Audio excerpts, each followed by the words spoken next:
So good morning everyone. Welcome back to the class. Today in this class we are going to discuss the chapter Going Places written by A.R. Barton. So A.R. Barton is an English writer and also one of the famous writers who deals with the subject reality, imagination, perception. इन तरह की चीज़ों को वो deal करते हैं. Chapter का नाम जैसे तुम लोग देख रहे हो गोइंग प्लेसेस का ऐसे मतलब क्या होता है, जैसे कोई इंसान ट्रैवल कर रहा है. बट इस चैप्टर में जो कैरेक्टर्स हैं, जो भी कैरेक्टर्स हैं, उसमें से एक कैरेक्टर है जो कि फर्स्ट कैरेक्टर है हमारी Sophie. She is a girl, she is a teenager जो कि ट्रैवल करती है लेकिन कोई जगह नहीं ट्रैवल करती है. She is travelling in her mind. तुम लोग को थीम से पता चल गया होगा. थीम एक बार हम रीड कर देते हैं. The theme of this story is the contrast between reality and imagination. Reality और imagination एक ही सिक्का का दो पहलू है ना. Reality मतलब क्या होता है, कोई भी चीज़ बहुत ऑथेंटिक, रियल, और imagination एकदम उसके उल्टा, जिसको कल्पना बोलते हैं हम लोग के दिमाग में imagination होता है. ठीक है, ये तो बहुत ज़्यादा क्या बोल सकते हैं, एक नॉर्मल सा बात है. ठीक है, बेसिक सा बात है कि हम लोग इमेजिनेशन करते हैं, बट हम लोग के दिमाग में ना एक सेट बाउंड्रीज है. जैसे you people are sitting here, यहाँ बैठे बैठे बीइंग सीटेड हियर, तुम लोग कहीं और भी कुछ और भी सोच सकते हो. दिस इज वेरी एविडेंट, ये हो ही सकता है. बट एक बाउंड्री लाइन बना हुआ है ना कि अब हमको वापस आना है उस इमेजिनेशन से. बट ये जो हमारी कैरेक्टर है इन द स्टोरी सोफी, इसका कोई बाउंड्री लाइन नहीं है. ये इमेजिनेशन में ही रहती है. She lives her imagination. मतलब एक होता है इमेजिन करना और एक होता है उस इमेजिनेशन को जीना. दोनों में बहुत अंतर होता है. ठीक है, हमारा इमेजिनेशन है लेकिन हम एक समय के बाद उस इमेजिनेशन से बाहर आ जाते हैं और हमको पता है कि ये रियलिटी है. तो चैप्टर इसी के बारे में है, contrast between reality and imagination. Reality और इमेजिनेशन क्या है, दोनों में डिफरेंस क्या है, और किस हद तक हमें इमेजिनेशन को लेड बाय करना चाहिए, किस हद तक हमें इमेजिनेशन को लिव अप कर देना चाहिए. ये सब चीज़ों के बारे में थीम है. तो थीम को तो हम हल्का बहुत समझ गए. Now come in the chapter में आते हैं. चैप्टर का टाइटल से पता चला ना, गोइंग प्लेसेस, मतलब the person in the chapter is not travelling physically, he or she is not travelling, but he or she is travelling in her mind. अपने माइंड में अलग अलग जगह जाती है.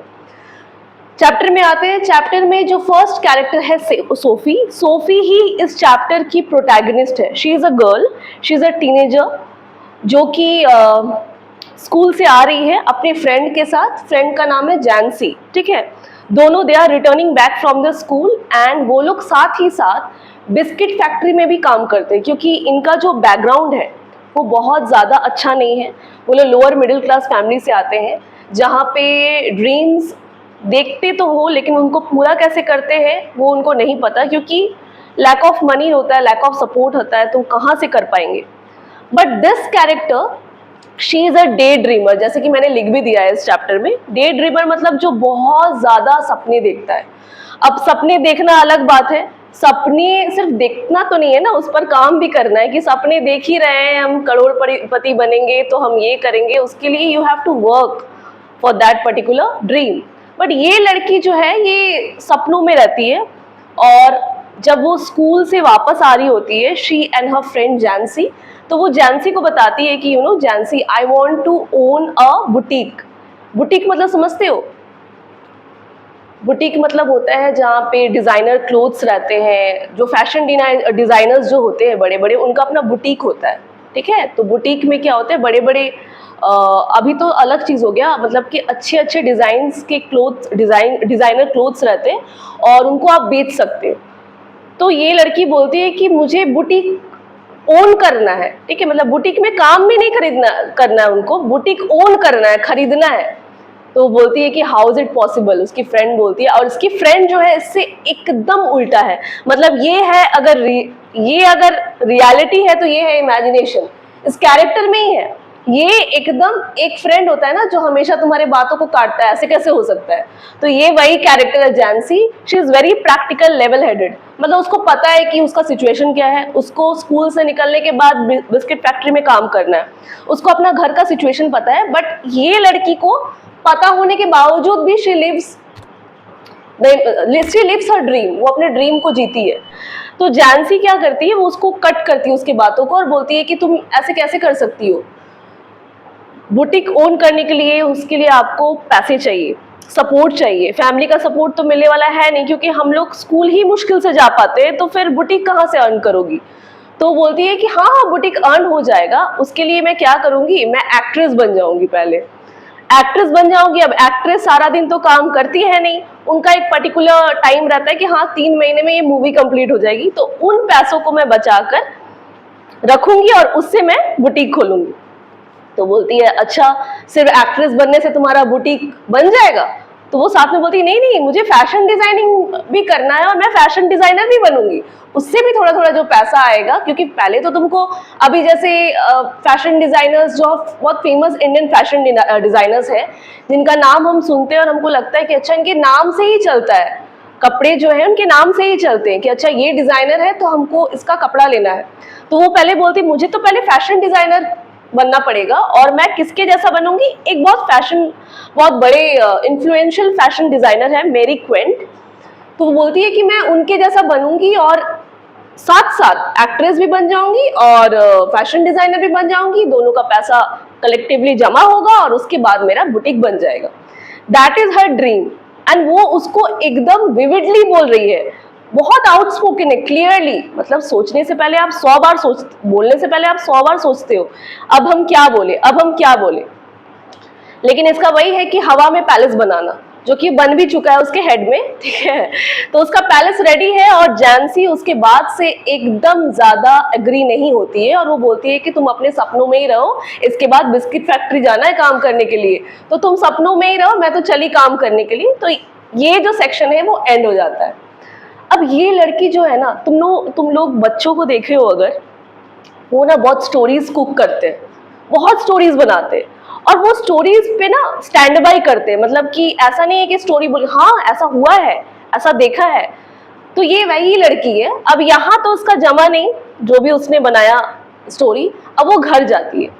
घर जाने के बाद उसको रियलिटी पता चलता है, क्योंकि उसका जो घर है, घर देख के आपको पता चल जाएगा कि अब हम किस माहौल में आने वाले हैं। तो घर जाती है, घर बहुत गंदा रहता है, सारी चीज बिखरे पड़े रहते हैं। अपनी माँ को देखती है, उसकी माँ जो है वो ओवरवर्क है, बहुत ज्यादा काम करके उनका जो कंधा है वो झुक गया है, वो देखती है। उसके फादर को देखती है कि उसके फादर जो है वो ही इज ऑल्सो ईटिंग और बहुत स्वेट हो रहा है उनको, क्योंकि हो सकता है अभी काम करके आए होंगे, तो पता चल जाता है कि अच्छा तो जगह नहीं है, घर में चीजें बिखरे पड़ी हुई है, बट ड्रीम उनका जिंदा है। अब वो सोचती है कि वो किसको बताए जो उसका ड्रीम जो है। तो उसका एक भाई रहता है, बड़ा भाई जियोफ जो है वो पेशे से बाय प्रोफेशन एक ट्रेनी है, मैकेनिक है वो, और वो अभी ट्रेनी में मतलब ट्रेनिंग पीरियड में ही है और वो अलग अलग जगह जाता है काम के लिए। वो अपने भाई से ना बहुत खुश भी होती है और बहुत जेलस भी होती है, ये बात को समझना, क्योंकि ये चैप्टर में लॉन्ग आंसर टाइप में ये क्वेश्चन पक्का रहेगा एक, कि वो अपने भाई से बहुत खुश भी है, she is very happy, she is very delighted to see his brother, but in the same time वो अपने भाई को देखकर जेलस फील भी होती है। पहले हम बताते हैं खुश क्यों होती है, क्योंकि उसको लगता है कि उसका भाई ही एक ऐसा इंसान है जिसके सामने वो अपने सारे कुक्ड स्टोरीज परोसती है, क्योंकि उसका भाई बहुत कम बात करता है, तो वो करता है और वो बहुत सारा स्टोरी बनाती है कि ऐसा हुआ, वैसा हुआ, ये हुआ, वो हुआ। और जेलस इसलिए होती है क्योंकि उसके भाई के पास एक ऐसा चांस है कि वो अलग अलग जगह जाकर एक्सपीरियंस लेता है। जैसे मैकेनिक है तो उसको अलग अलग जगह काम करने जाना पड़ता होगा और अलग अलग जगह का उसको एक्सपीरियंस मिलता है और बहुत चुप रहता है, तो उसको लगता है इसके साइलेंस के पीछे क्या राज होगा। जैसे होता है ना, कोई इंसान बहुत चुप रहता है तो हम लोग सोचते हैं ना ये क्या सोचता होगा, क्या बैठ के सोच रहा है ये।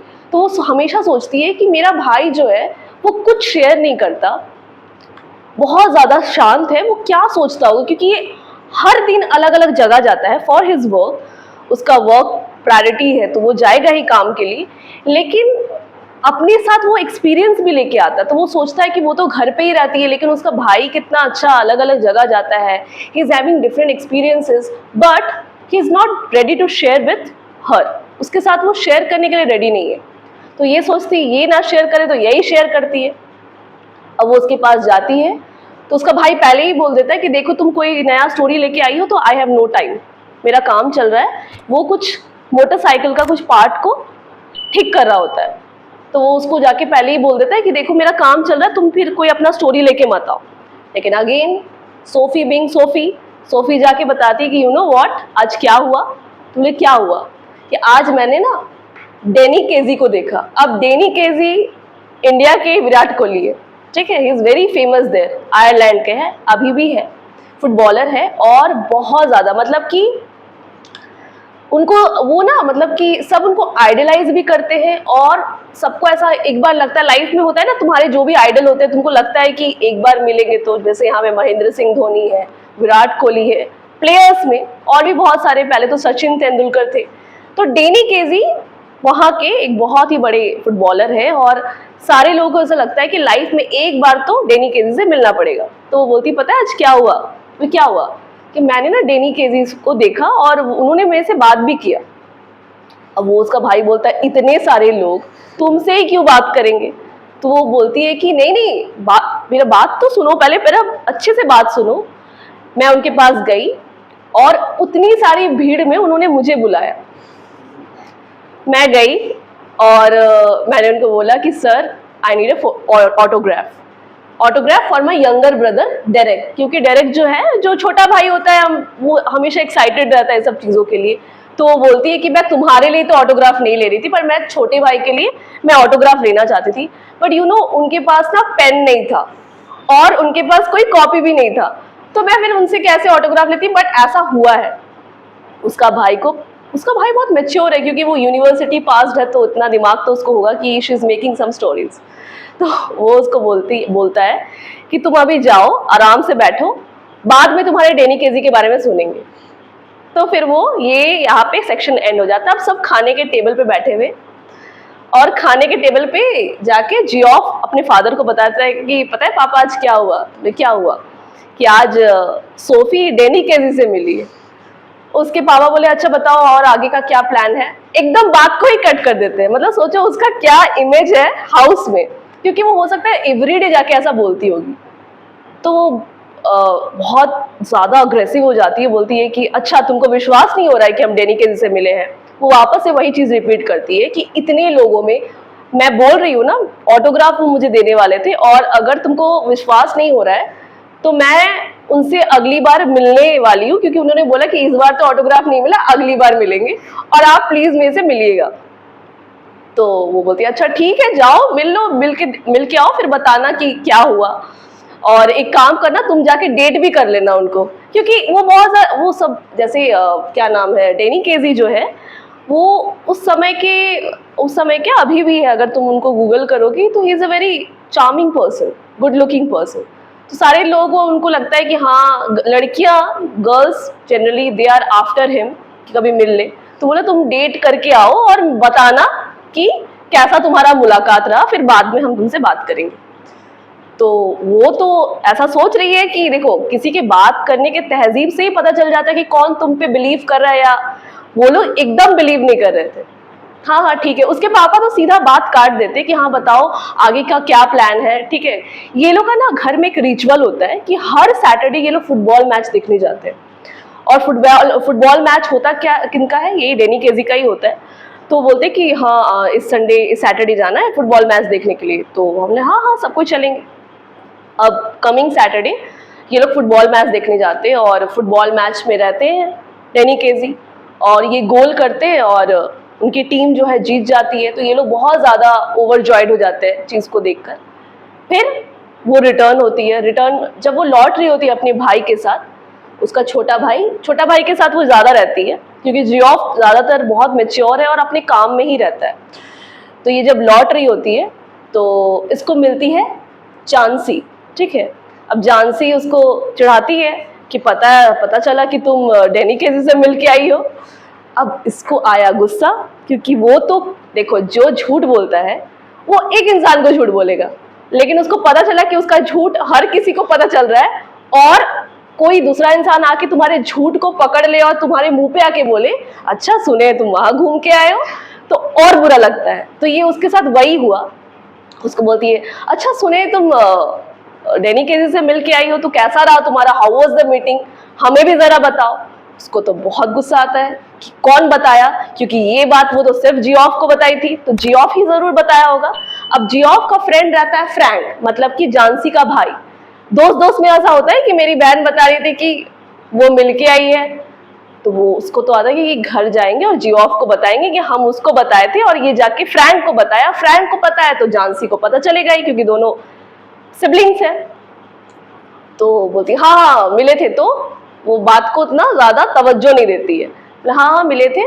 तो वो देखती है कि इसको और क्या क्या पता है। बोले अच्छा बात है, चलो अच्छा बात है, और अच्छा हुआ मुलाकात वगैरह अच्छा था। बोले हाँ हाँ ठीक था, बहुत अच्छा था, लेकिन कल स्कूल है, स्कूल में आना, फिर बताएंगे। अब उसको और इसलिए डर लगता है, एक लड़की होती है ना जिसको अगर पता है कोई बात तो पूरे मोहल्ले को पता चल जाएगा, ठीक है। तो वो वही लड़की रहती है जानसी। अब उसको लग रहा है कि उसका झूठ तो उसका झूठ था, अब ये पूरे दुनिया को पता चल जाएगा कि वो डैनी केजी से मिली। और डैनी केजी से मिलना मतलब ऐसा कोई नॉर्मल बात नहीं कि तुम बगल वाले भैया से या चाचा से मिल के आइए, ये एक बहुत बड़ा बात हो गया। तो उसको डर लगता है कि स्कूल में सबको पता चलेगा, क्योंकि Jansie is going to tell every single person in the school.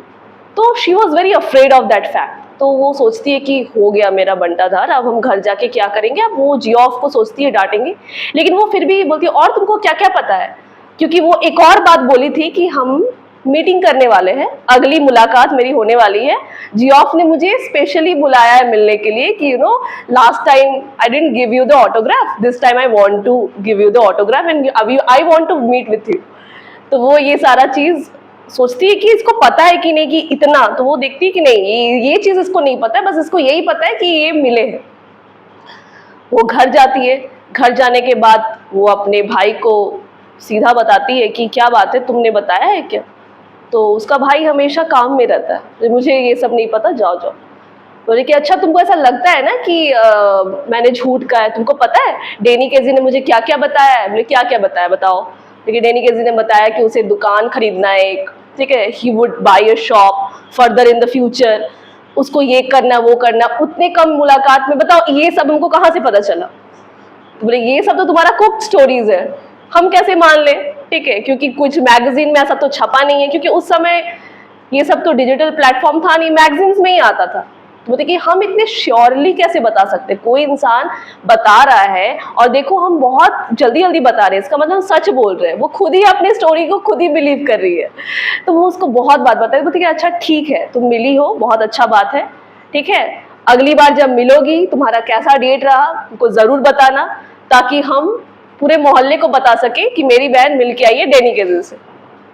अब हम यहाँ पे थोड़ा स्टॉप करते हैं, ये है क्या, क्योंकि ये चीज़ समझना बहुत ज़रूरी है। आगे स्टोरी में वो मिलती है नहीं मिलती वो तो पता चलेगा ही। ये स्टोरी है ना, क्या बोलते हैं इसको, हीरो वर्शिप। हम लोग, तुम लोग फैन फॉलोइंग तो जानते होगे, हम लोग किसी किसी के फैन होते हैं बहुत ज़्यादा। पहले के टाइम में ऐसा होता था कि जिसके भी हम लोग फैंस होते थे या फिर लोग फैंस होते थे, वो पूरे वॉल्स में लगा के रखते थे फैन का फोटो। और आजकल तो फैन क्लब्स हो गया है, ठीक है, फैन फैन ही आपस में लड़ पड़ते हैं। तो फैन का उस समय भी दबदबा है, इस समय भी दबदबा है, हमेशा रहेगा। और एक जिन्होंने बेंचमार्क सेट किया है, कोई भी एक्टर, कोई भी फुटबॉलर, कोई भी सिंगर, उनके फैन जो होते हैं ना वो बहुत ज़्यादा रिजिड होते हैं, उनको बोलते हैं कट्टर, ठीक है, एकदम रिजिड फैन होते हैं। मतलब वो अच्छा करे बुरा करे किसी को घंटा कोई फर्क नहीं पड़ता है उसको। उसके लिए क्या है कि हम इनके फैन हैं, ये अच्छा करे बुरा करे ये अच्छे हैं। ये कुछ ऐसी ही लड़की थी। बस इसका प्रॉब्लम क्या था ना, एक होता है फैन, आइडलाइज करना, हम लोग सबको आइडलाइज करते हैं। और विलियम शेक्सपियर अगर तुमको एक ड्रामेटिस्ट पसंद है या कोई और, तो तुम ऐसे नहीं बोल सकते ना हम मिल के आए फिर वो बताए हमको कि नेक्स्ट ड्रामा इनका ये है, हम लोग एक साथ बैठ के सेटिंग किए अगला ड्रामा। वो तो अभी है भी नहीं इस दुनिया में। तो ये लड़की को बाउंड्री ही नहीं पता था कि हम जो ड्रीम देख रहे हैं वो ड्रीम एक्चुअली है नहीं। अब ये होता क्यों है, ये बहुत लोगों को होता है। तुम लोग एक वर्ड सुने होंगे या फिर हम अभी बता रहे, स्केप। स्केप होता है किसी सिचुएशन से भागना। समझो कि अभी एक इंसान का सिचुएशन बहुत खराब है, बहुत ख़राब किस लिए है? उसका फैमिली में कोई प्रॉब्लम है, फाइनेंशियल ट्रबल है, जॉब नहीं है, मे बी उसको बहुत तरह का प्रॉब्लम है, तो ना वो इंसान ना अंदर अंदर अंदर अंदर उसको ये प्रॉब्लम्स खाए जाती है। अब वो क्या करता है, अगर उस प्रॉब्लम को और देखे तो वो और अंदर चला जाएगा। हम लोग क्या है, जब हम लोग को आजकल कॉमेडी मूवीज क्यों इतनी ज्यादा बनते हैं, एक समय था कि कॉमेडी मूवीज ही बनते थे या फिर कॉमेडी लोग जॉनर ये पसंद करते थे, क्योंकि लोग इतना ज्यादा फ्रस्ट्रेटेड है with their work, students are frustrated by their study work. जो बड़े हैं वो अपने काम से फ्रस्ट्रेटेड है, तो उनको चाहिए कि थोड़ा सा लाइट माहौल हो और हम कॉमेडी देख के खुश हो जाए, तो ये एस्केप हुआ। अब जिनके पास ये भी ऑप्शन नहीं है वो क्या करेंगे, वो सोचेंगे। जब बहुत ज़्यादा गर्मी होती है तो हम लोग सोचते हैं ना कि अरे वाह कोई ठंडा जगह जाए तो कितना अच्छा होगा। ठंडा जगह, जब ठंडा बहुत पड़ता है तो हम लोग गर्मी के बारे में सोचते हैं। तो इमेजिनेशन तो सबको ही करते हैं, लेकिन इमेजिनेशन से तुरंत बाहर भी आने का, अगर कोई तुमको थोड़ा टैप करे चलो उठो तो हम लोग वापस भी आ जाते हैं। बट ये लड़की अपने इमेजिनेशन को लेके चलती है, जहाँ जाती है वो उसको लेके जा रही है, ढो के जा रही है, विच इज एक्सट्रीमली बैड। वो तुम्हारे मेंटल हेल्थ को भी खराब कर सकता है, क्योंकि तुम उसको ऐसी चीज़ों को सोच रही हो जो चीज़ दुनिया में है ही नहीं, एग्जिस्ट ही नहीं करता है।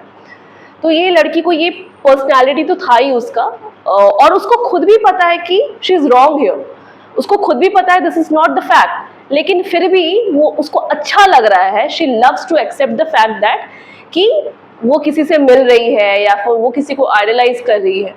अब ये होता कब है, ये एक फेज होता है जिसको बोलते हैं टीनेज, जो तुम लोग जिस एज में हो। अडोलसेंस में ये बहुत ज़्यादा होता है, क्योंकि ये एक ऐसा एज होता है ना जिसमें हमारा जो सोचने का जो ग्राफ है वो बहुत ज़्यादा अप डाउन होता है। Some days you feel very great, some day you feel very low without any reason. हमारे पास तो ऐसा ऑप्शन ही नहीं है, because all days are same. But teenagers को ऐसा होता है, दैट आई अग्री ऑल्सो, होता है ऐसा, क्योंकि वो ना ओवर फैंटेसाइज करते हैं या फिर ओवर डिप्रेस्ड होते हैं।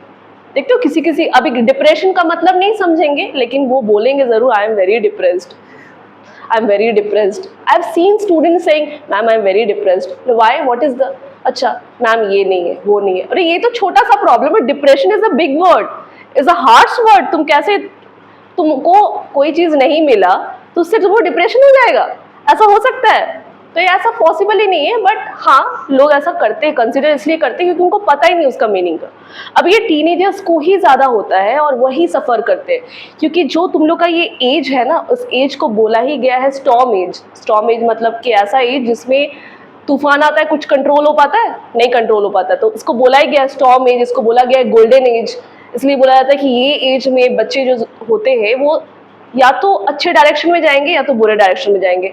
बुरे डायरेक्शन में अगर चले गए तो वापस रिटर्न आना बहुत मुश्किल है, अच्छे डायरेक्शन में तो कम ही जाते हैं बहुत अच्छे सत्संग तो कम ही का हो पाता है, ठीक है। लेकिन अगर जिनका हो जाता है उनको रियलिटी पता चल जाता है कि यही मेरा लाइफ है। और ये उनको ही हो पाता है ना जो लोग बहुत ख़राब सिचुएशन से आ रहे हैं, बहुत डिफ़िकल्टी से आ रहे हैं, हार्डशिप से आ रहे हैं, जिनके पास प्रिविलेज नहीं है, जिनको लग रहा है कि हमको ये काम करना है और पढ़ना है, काम करना है पढ़ना है, तो उनको पता है कि मेरे पास ऑप्शन ही नहीं है। और जिनके पास थोड़ा बहुत ऑप्शन होता है वो फिर गलत डायरेक्शन में चले जाते हैं। लेकिन ये लड़की के पास तो ऐसा कुछ नहीं था। तुम लोग यहाँ पे क्वेश्चन कर सकते हो, ये लड़की के पास तो ऐसा नहीं था, लेकिन ये लड़की के साथ एक प्रॉब्लम था कि उसका घर का सिचुएशन बहुत ख़राब था। इंसान के मन में ड्रीम्स होते हैं, ड्रीम्स जब हम फुलफिल नहीं कर पाते तो हम ड्रीम देखने लगते हैं, पर ड्रीम देखने लगना अलग बात है, ड्रीम पर काम भी तो करना चाहिए। एंड वो उस पर काम नहीं कर रही है। जैसे अगर आप किसी बहुत बड़ी सेलिब्रिटी से if you want to meet, if you want to approach him और हर, फॉर दैट तुमको खुद का अपना स्किल सुधारना होगा, अपने को उस लेवल तक लाना होगा, तब जाके तुम उससे मीट कर पाओगे। ऐसा कोई वो नहीं, अगर तुम IAS IPS बन गए, ठीक है, या फिर तुम बहुत बड़े लेवल में चले गए, तो फिर तुम ऐसे लोगों से तुम आराम से मिल सकते हो, कभी ना कभी किसी ना किसी फंक्शन में you're able to meet him। But अगर हम घर में सोचे अरे हम कल मिल लेंगे और फिर वहां चले जाएंगे, तो ये तो पॉसिबल नहीं है। ये लड़की वही करती थी। अब आते हैं स्टोरी के अंदर, लास्ट में क्या होता है, वो बोलती है कि छोड़ो तुम लोग को विश्वास नहीं होगा, हम मिलके ही अब बताएंगे कि मेरा मुलाकात कैसा हो। अब ये लड़की घर के सिचुएशन से भागने के लिए एक जगह पर जाती थी, नहर होता है ना, नाला, उसके पास एक ग्राउंड है, उसके सामने से एक कैनल जाता है, वहाँ पे वो हमेशा बचपन से वहाँ पर बैठती है और बैठती इसलिए है क्योंकि उसको लगता है कि घर के जितने भी प्रॉब्लम, ट्रबल्स, हार्डशिप से हम दूर हैं। वो वहीं आके, उसको डैनी केजी वहां मिलने वाला है। कैन यू जस्ट इमेजिन, एक इंसान जो इतना फेमस है वो कैनल में आके मिलेगा, बट वो बोलती कि मेरे से मिलने वाला है कैनल में, हम जाके मिल के आते हैं। अब ये जो उसका भाई है, ही नोज कि अब ये वापस आएगी डिसअपॉइंट होके, क्योंकि वो तो आएगा ही नहीं। वो इंसान उसके लाइफ में, उसके दिमाग में एग्जिस्ट कर रहा है, ऐसे वो एग्जिस्ट कर रहा है, लेकिन ऐसे उससे मिला नहीं है।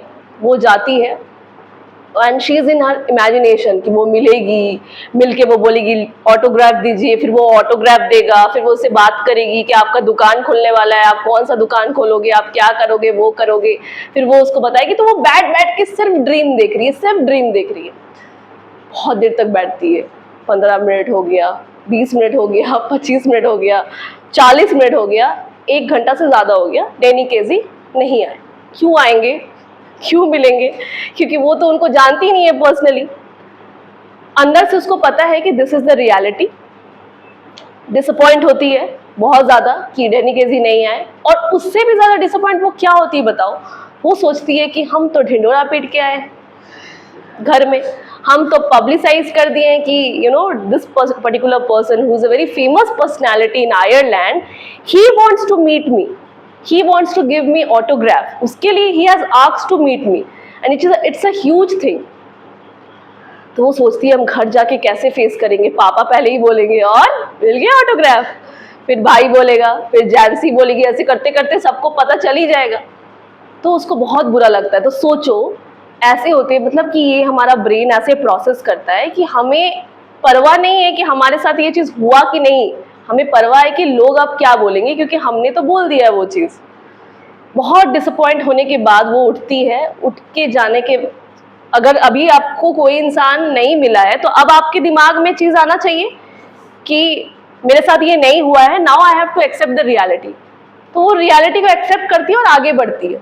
अब वो ना हमेशा अपने दिमाग में एक चीज़ कुक करके रहती है कि कोई एक रॉयल्स बुटीक है, देखो वहाँ पे इसलिए एक्स्ट्राज में लिख दिया, अगर ये तुम्हारे एमसीक्यूज में आए तो वहाँ पर वो उसको मिलेगी। एक होता है ना कि हम लोग ग्राउंड में मिलेंगे, तो अगर कोई क्रिकेटर है तो फील्ड में ही हम लोग इमेजिन कर सकते हैं कि फील्ड में मिलेंगे। कोई अगर नेता है तो हम लोग क्या इमेजिन करते हैं कि वो कोई पॉलिटिकल पार्टी का इवेंट होगा, हम वहीं उनको मिलेंगे। तो ये हमेशा ड्रीम करती है कि रॉयल्स बुटीक करके कोई बुटीक है, वो वहाँ उसको मिलेगी। अभी ये लड़की इमेजिनेशन से बाहर आ गई है, उसको रियलिटी समझ में आया कि Danny KG hasn't come, now I have to accept the reality, now she is heading towards her home. घर जा रही है, अचानक से all of a sudden she sees that boutique. फिर वो इमेजिन करने लगती है कि अरे यहाँ तो हम मिलते, वहाँ आधा घंटा खड़ा हो जाती है, फिर वो सारा सिनेरियो उसके दिमाग में घूमता है जो उसने बनाया है। जैसे कि उसने ऐसा बोला है कि डैनी केजी को वो ऐसे ऐसे करेगी एंड डैनी केजी आएंगे, उसी को बोलेंगे, क्योंकि इतने सारे फॉलोअर्स हैं, बट वो उसी को बुलाएंगे, फिर वो उसको बोलेगी कि आई नीड योर ऑटोग्राफ, फिर वो ऑटोग्राफ देंगे, फिर वो लोग बात करेंगे एंड बहुत अच्छा टाइम स्पेंड करेंगे। वो वहाँ खड़े होके उसको देख रही है।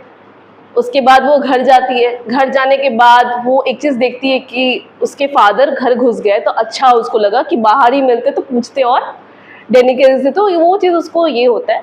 घर जाती है, घर जाने के बाद वो सोचती कि कोई ना दिखे, क्योंकि जो भी दिखेगा वो पूछेगा कि डैनी केजी से मिले कि नहीं।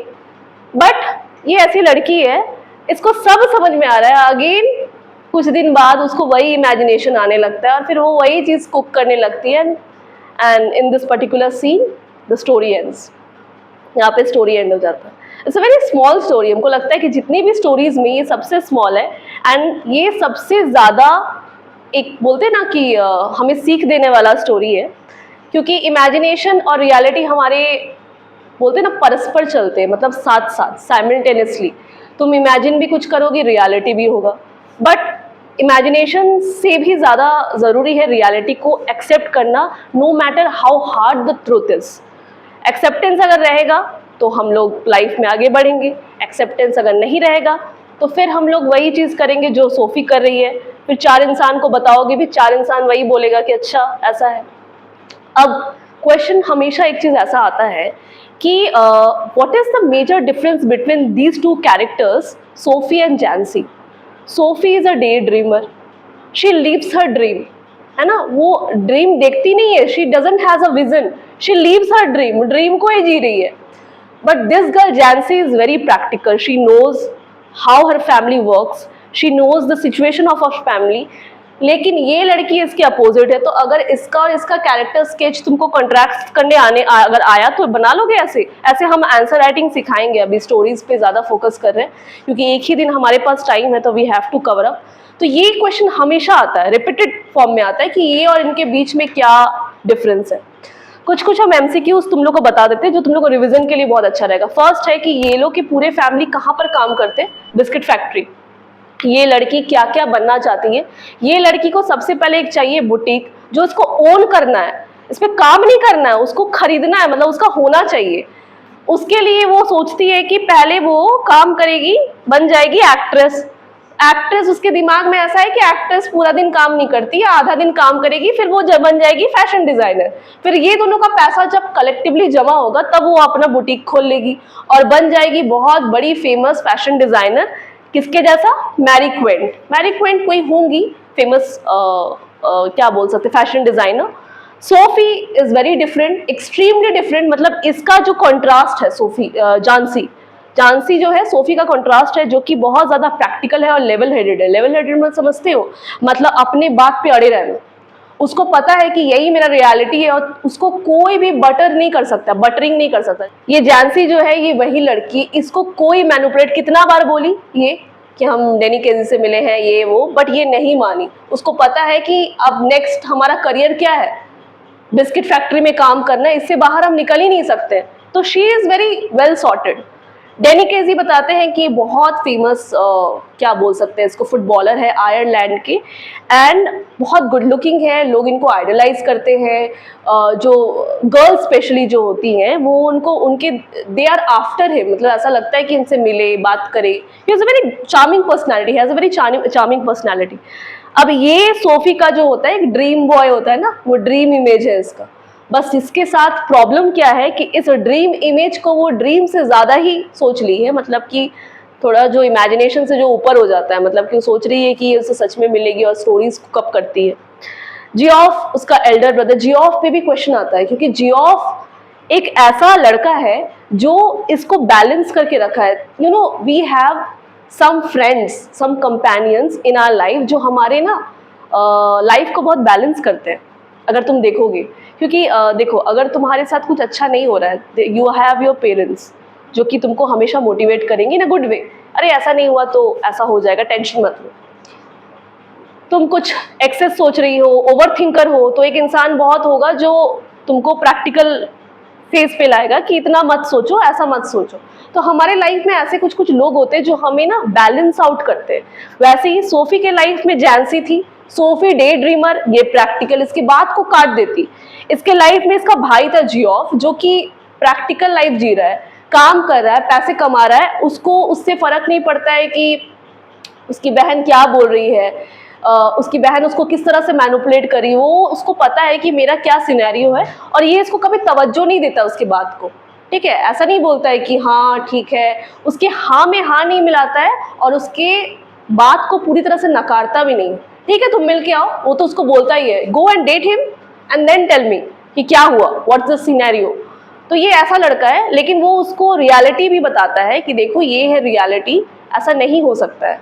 तो ये, और ये बहुत कम बात करता है. He is very you know he is a person who is an introvert, less talkative है. ये बात नहीं करता है, और बात नहीं करने का कारण क्या है, इसके दिमाग में काम रहता होगा. उसको पता है अगले दिन मुझे काम पे जाना है एंड उसको सेटल करना है सारा चीज़. और इसको लगता है कि इसका भाई घूम रहा है, कितना अच्छा बाहर जा रहा है, घूमने को मिल रहा है, अरे कितना अच्छा उसको इन्वायरमेंट मिल रहा है. डायरेक्ट के तो बारे में ज़्यादा बात नहीं है, बस थोड़ा बहुत बात है कि ये क्या बोल सकते हैं, इसके लिए वो ऑटोग्राफ लाने वाली थी और ये उसके साथ ही हमेशा रहती है क्योंकि छोटे भाई को ना मैनिपुलेट करना ज़्यादा इजी होता है. वो उसको बोलेगा अरे हम इसको देखें या उसको देखें, तो ये ज़्यादा इजी होता है. मदर जो है, मदर का सिनेरियो आ सकता है कि मदर जो है वो बहुत ज़्यादा काम करके, मतलब उनको वो हमेशा देखती है कि वो काम कर रही है, कुछ ना कुछ कर रही है, और काम करने के क्रम में उनका जो बैक है वो बेंड हो गया है. मतलब वो अपना सारा चीज़ भी देख रही है कि घर में क्या सिचुएशन है, घर का कंडीशन क्या है, but she is an escapist बोलते हैं।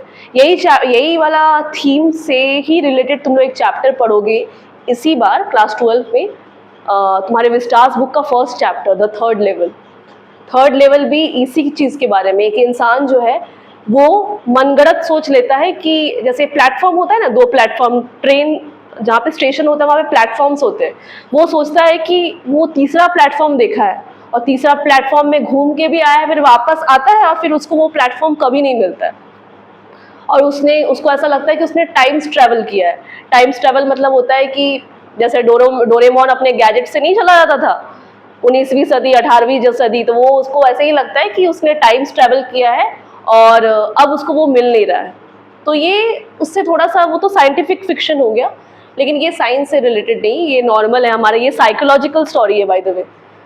सोफी के फादर भी बहुत कट टू कट है, इज वेरी लॉजिकल। तुम देखे भी होगे अगर टेबल राउंड जब गॉसिप हो रहा था तो वो उसका बात को क्या बोल सकते हैं, होता है ना कि बात को थोड़ा सा और थोड़ा सा उसको थोड़ा सा और तवज्जो देना। बट उसके फादर जैसे ही उसका बात आता है, जैसे ही जियोफ एक बात बोलता है कि पता है आज पापा क्या हुआ, आज सोफी डेनी केजी से मिलके आती है, तो वो अलग बात करने लगता है कि हमारा सैटरडे का क्या प्लान है, whether we want to go or not. तो वो बात को तवज्जो ही नहीं देता है।